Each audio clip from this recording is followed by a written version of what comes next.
getting stuck in our own mind and then not taking action that we desire or we know we could do or what's possible for us. And that Absolutely.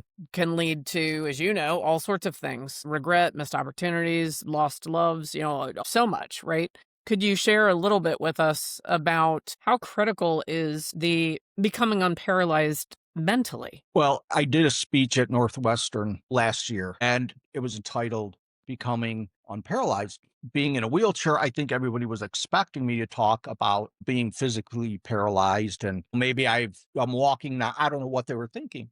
And I wanted the topic to be that way. And with me being in a wheelchair, you would automatically think. So, I talked about, this topic's extremely important to me, but it's not about being physically paralyzed. Mental health in our country is at an all-time low. And I'm not just talking about people with disabilities, which is 20% of the population in our country, which is a large part.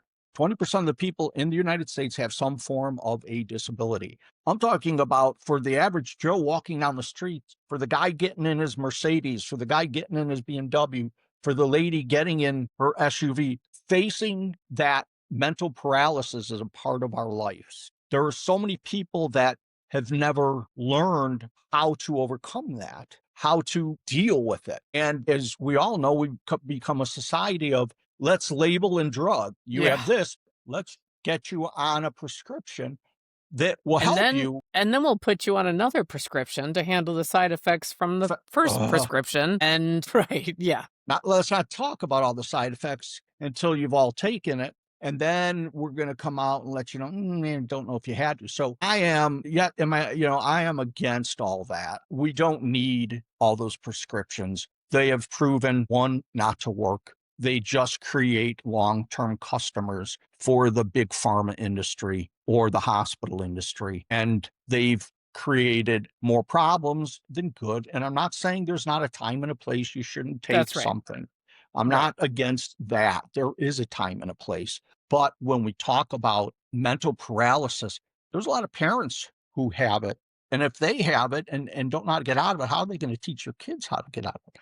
So believe it or not, a lot of the people I coach and talk to don't have disabilities. Most of my coaching is with people that are able-bodied. They're running companies, they're entrepreneurs, whatever they're looking just to find a better place and ways they can cope and deal with themselves without taking a pill. Right. And I had to deal with that at 17 because everybody in the hospital that had a disability that was a spinal cord injury, they all got Valium. And I saw, which was the drug du jour of the day back in the early 80s. And I had to sit around and I watched people just get zombied out on Valium. Right. And that was their way of dealing with it. Now it's like, how do you deal with life? Do you take pot or are you on a baclofen pump or are you Mike? I don't do anything. I don't take meds. I don't take pain meds. I should. I pushed my chair for 45 years. Yes, my arms and shoulders kill me, but I have found other ways to deal with that. Mhm. And none of them rarely have anything to do with prescription medication. So the paralysis end is that we are all going to come across times that we spin out of our comfort zone and spin out of that routine we're in. First, you have to identify it and be willing to admit it like anything. That's hard enough for people to do.